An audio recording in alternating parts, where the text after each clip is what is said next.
Edisona të përshëndes një këshilltar i cili merret me trafikim të lëndëve narkotike. Së pari si u zbulua nga ana e policisë aktiviteti i tij kriminal. Përshëndetje Fabiola, ka qenë operacioni i zhvilluar nga policia e Elbasanit, mega operacioni në fazën e tretë, në fakt i cili vijonte prej afro 4 muajsh të paktën në qytetin e Elbasanit, i cili ndori në pa edhe emrat e personave të cilët u shoqëruan dhe mëtej u arrestuan nga policia e Elbasanit, mes të cilëve edhe antari i Këshillit Bashkiak të Elbasanit, mbështetasi Franco Hakilja. Ky person në fakt përfaqësonte qytetarët e Elbasanit në logon e koalicionit të Bashkë Fitojmë, pasi ishte përzgjedhur më herët si kandidat dhe mëtej u votua nga qytetarët e Elbasanas si antar i Këshillit Bashkiak i Partisë së Lirisë, pasi është një emër i cili është propozuar dhe mëtej në koalicion është futur pikërisht nga Partia e Lirisë. Kanë qenë hetimet e prokurorisë së bashku me policinë e Elbasanit prej afro 4 muajsh, të cilat quan në fakt mbrëmjen e kaluar dhe në fakt 48 orët e fundit, pasi operacioni ka vijuar edhe mbrëmjen e kaluar, quan në arrestimin e të paktën 24 personave sa i takon Elbasanit.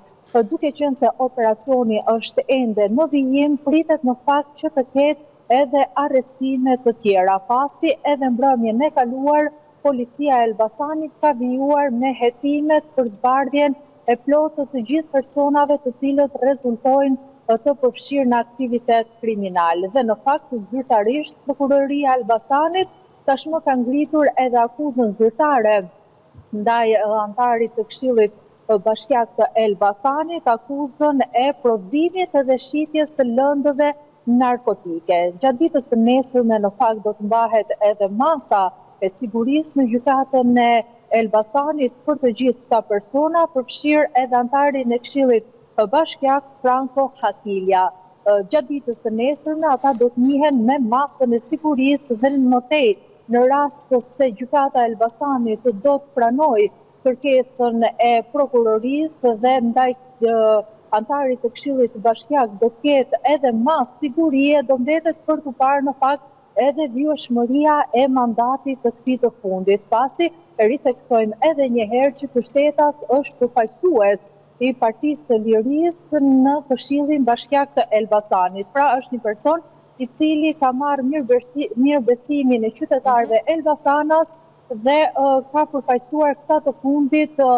afërsisht 9 muajt që prej marrjes së mandatit nga zgjedhjet e 14 majit të mbajtura Edisona, 4 muaj Hakilja ka qenë në hetim, megjithatë nga hetimet e policisë dhe prokurorisë deri në këto momente është kuptuar dhe zbuluar se